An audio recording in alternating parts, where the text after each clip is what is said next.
Today, we're going to be talking about a LinkedIn content strategy, and I'm going to be sharing some content ideas for growth. And one of the things that's coming up is why LinkedIn is desperate for you to be creating high quality content on the platform. I've got some interesting numbers I'm going to share with you that are going to show you why LinkedIn is struggling and needs you to be creating high quality educational content. So let's get right into this. The biggest challenge that I think people are facing, especially if you're a business owner or you've just started a business or you're an entrepreneur and you're looking to get clients from LinkedIn, the biggest challenge that people are facing is where to start, what to write, and what modalities to use. Now that's 3 challenges, but it's kind of all wrapped into one because that's the content creation strategy. What kind of content am I going to create?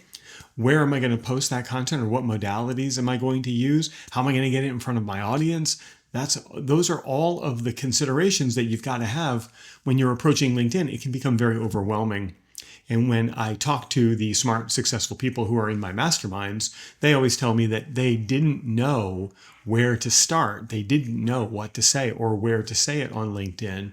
And so we fixed that, and we're going to be fixing some of that for you today in this training. So the biggest challenge that I think anybody is facing is the content to create, where to post it on LinkedIn, what modalities to use, and how to get it in front of the right audience. So your goal and LinkedIn's goal is attracting and retaining people to the platform. And that's the main focus for what we're talking about today. See, LinkedIn, I'm going to scroll way down in this. LinkedIn has a big struggle right now. And their big struggle is that the average user only spends about 7 minutes and 38 seconds on the platform. That's not very long at all when you compare that to other social platforms. So LinkedIn's big problem right now is, now here we are in mid-2024, when a user shows up on LinkedIn, they're there for about 7 minutes and 30 seconds, 7.5 minutes. That's not long. Compare that to TikTok, 54 minutes, YouTube, 48, almost 49 minutes, Twitter, 34, Instagram, 33, and Facebook about a half an hour. So when you compare LinkedIn to the other platforms, it's a small fraction of the amount of time that people spend on the other platforms. So why is that important? Well, LinkedIn is a business. LinkedIn exists to make money. Now, LinkedIn is making money from people who have subscriptions to the platform, which is different than these other platforms. But LinkedIn also makes money through advertising, through people spending money to put content in front of you, that content in the form of ads.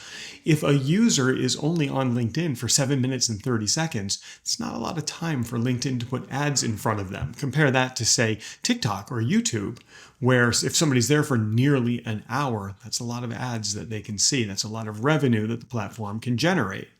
And and as an aside, I hear a lot of people complain about seeing ads on these platforms. Well, how do you think these things stay in business? They stay in business by putting ads in front of you. If you don't like that, don't go on the platforms. But that's how these companies exist. They're putting ads in front of you. Now, LinkedIn is in a bad shape. They've only got people there for 7 minutes, 38 seconds. They're scrolling around. How many ads can you possibly see in that amount of time? Not many. So that's why LinkedIn is desperate for you to create high quality content. So your goal is to attract people to LinkedIn and retain people on LinkedIn. And that should be your overarching thought when you're creating content for the platform. You should be thinking about what kind of content is going to bring people here and what kind of content is going to keep people here. You almost have to think of yourself as working for LinkedIn to get people to come to the platform. That might be a little bit of a mindset shift for you, because I think a lot of people go onto these platforms and just kind of post whatever. They share what's important to them, but not necessarily what's important to their prospects and to their clients. You can't grow a business if you just sit around talking about you and your accomplishments. You can grow a business if you talk to your prospects and your leads and your clients, and you give them the kind of content that they want. So that's the next challenge, which is, how do you come up with content ideas? You see, when you're creating content for these platforms, we want to, especially for LinkedIn, we want to create content that our perfect prospects are going to resonate with, and that our perfect prospects are going to want to consume, and they're going to want to read and want more of, so that they connect with us, follow us, see us a whole bunch of times, and then ultimately take that step forward to wanting to work with us. So that whole process is, how do you come up with these great content ideas? Well, the solution that I often recommend is to come up with the content that answers the questions that your prospects are asking. I'm going to show you a really cool way to figure out those questions in just a second. It'll take you no time at all, and it's actually free. So I'll show you that in just a moment. The content that you should be coming up with is content that answers the questions that your prospects have. Now, LinkedIn has come forward and told us exactly that as well. LinkedIn is prioritizing content that answers questions. And to quote LinkedIn, it's prioritizing content that helps people get better at what they do. That's an actual quote from one of the higher ups at LinkedIn when they survey their audience, when they survey people on LinkedIn. The kind of content they're looking for is content that helps them get better at what they do. So if you create content that answers questions and helps people get better, it's going to be seen by more of your target audience. So your content strategy should be find the questions that your prospects are asking and answer those questions. Let me show you a quick and easy way to find that. I'm over here in Google. And before I started recording today, I brought up event strategic planning, just as a niche, as something that someone might do. Someone who would do this is an event strategic planner or an event planner. And so I did a search for what they do. And then if you look down in here, and you can kind of skip all of the search results, what I like to do is I look down in here and I like to look at people also ask. Google has used all of its amazing technology to figure out the top questions that people are asking about anything that you search. So we don't really have to go anywhere further than Google, and you can see there are 4 ideas right here to give you some ideas for creating content. So if I were an event planner, I would want to know what questions my audience is asking. Here are the top 4 that Google has determined that they're asking. I would go and start answering these questions in my content on LinkedIn. Now I'm creating content. My content strategy is purely focused on the questions that my prospects are asking, as opposed to what I think I should be writing about, like that great event that I might have planned. I really have no idea how to plan an event at all because I rarely leave my house. So that's how we come up with some really great content ideas, and that's how you answer the question that your prospects are asking. And that's going to get you a whole lot more visibility on LinkedIn. Now think about it. Our goal is to bring people to LinkedIn and keep them on LinkedIn. If you're creating content that does that, you're creating content that's that's magnetic to them. The content that's magnetic to them is the content that answers the question that they have. Now, you're doing a whole bunch of things all at once here. This is very asymmetric because you're answering the question, you're demonstrating your expertise and your authority, you're showing that you can be trusted because you're coming forward with valuable information, you're leading with knowledge, and you're also giving LinkedIn what it wants. So everybody rewards you for doing this. Your prospects reward you because they trust you more. They're more likely to come to you for your service.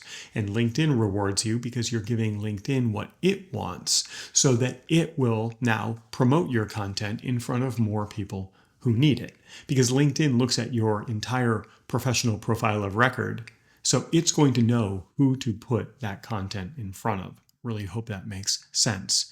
So then another challenge that you might face is, what type of modality should I use when I'm creating my content? That's your content type. That's like a post or an article or a newsletter or a video or an audio event on LinkedIn. My overall guidance for you and the solution to this is for you to first Go with the modality that's most comfortable for you to use. Which one are you not going to resist at all? Sometimes that can be difficult to find out. The people who are in my mastermind, we always talk about starting with what's easiest, what you're going to do naturally without any resistance. And by the way, if becoming a part of a mastermind where you're working with a bunch of people who are just like you and who want to help you move forward faster, we always find that people can make so much more progress when they collaborate with others who are looking to achieve the same thing. Well, that's what I've put together in my Force Acceleration Mastermind. And if you're interested in that and you want to figure out what that's all about, I'm going to put a link somewhere on this screen that you can go check out and learn a little bit more about that. I think we're going to be opening up some spots in that mastermind in July. So if that's something that's intriguing to you, just follow the link on the screen and I would love to tell you a little bit more about it. No pressure. It's got to be right for you. I'm actually not even going to try to sell it to you. I just want you to know if it's right for you. It usually clicks right away for the people who know it's right for them. So use this guide to decide what kind of content to create. If you want to establish yourself as an expert and an authority, then use the long form content. And a lot of people will say to me, oh, but Chris, nobody reads long form content. Well, no one's reading your long form content because it's boring. So if you can create long form content that's engaging, people are going to read it. In fact, people binge watch television shows because they're exciting and they're interesting. People don't binge watch things that aren't exciting and interesting. So if you can create content that's exciting and interesting, you can rest assured people are going to read it, even if it's long form. But if you're experiencing people not reading your long form content or not watching your long form videos, it's because you're boring and you're not doing a good job at getting them engaged in the content that you're creating. So that's on you. That's not on the length of the content. So if you want to establish yourself as a thought leader, if you want to establish yourself as an expert and authority, someone who can be trusted, then long form content, articles, and newsletters secondarily are going to be the modality for you. Now, if you want to just share concise bits of information, updates, or small, quick messages, maybe infographics or images or things like that, that's where the posts are best for you.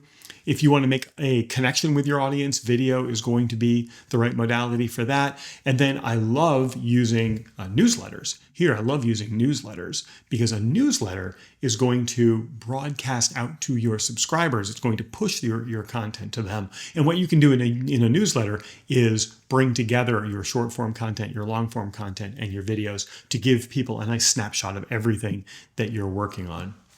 And so then the next challenge that some people face is how often should I post on LinkedIn? There's no real number that I can give you on that. I can tell you that the more you post, the lower your visibility is going to be. The platforms just tend to reduce visibility when they see people posting 3 or 4 or 5 times a day. But that's okay, because if you have something valuable to share, then your test should be, is this valuable? Are people going to resonate with this? Will this bring people to the platform and keep them on the platform? If the answer is yes, then go ahead and post it. And if you've got 3 things like that a day that you can post, you should do that. But going for a bike ride and posting that you just went for a bike ride, that's not going to give anybody any value at all, unless you teach people how to bike ride, then I guess maybe. But if not, if you're an event planner and you just want to tell people you went for a bike ride, you're kind of wasting everybody's time, and you're wasting your time as well, especially on LinkedIn, because LinkedIn doesn't want irrelevant content being posted. So LinkedIn doesn't care about your selfies and your thirst for attention, and LinkedIn doesn't care about the stuff that's not related to business going on to the platform. We know this because of the surveys that LinkedIn has taken, and the people who have been on LinkedIn a long time say they don't want that. So when you hear save it for Facebook, it's probably an indicator that you're not providing value on the platform. And I'm sorry to have to give you that hard message, but it's true. So forget the fluff and get right to the valuable content. Remember, bring people to the platform, keep them on the platform. You're going to be rewarded asymmetrically for that. So what should you do right now? Well, first, consistently produce high quality and engaging content on LinkedIn. That's going to reward you overall. Answer the questions. That's going to help you every single step of the way. Make sure you're choosing the right content type. Use articles to create your longer form authority building content, posts for quick updates, videos to make a connection, newsletters to broadcast out to everybody who subscribes and wants to hear more from you. And then I would focus on quality over quantity. But you know how to do that now because you know how to find the questions that your audience is asking, and that's how you're going to create high quality content on the platform. So now you have the exact strategy to grow your business on LinkedIn by using content. The only thing you have to do now is implement. And if you would like to get some ideas on how to implement, you can find that by exploring what it's like to work with me in my mastermind, which is called Force Acceleration. It's not very expensive at all. In fact, it's less than coffee. And you can get together with a lot of other people who are like you, who want to grow their businesses. And we get together every single week and I teach you what to do in much greater detail than what we did here. All you have to do, visit the link on the screen that you'll see. I'm going to put it somewhere. I'm pointing here. It might not actually be here. I'll put that link on the screen somewhere. Just go check out for the Force Acceleration Mastermind. I think you will get a lot out of it, especially if you've been this far in the video. That tells me that you're ready to take another success step. So you can go check out Force Acceleration Mastermind, where we do this every single day and we get together every single week and do it in great detail. And of course, if you have any questions, you can feel free to drop those questions down in the comments because I check the comments every single day. I'll make sure I get those things answered for you.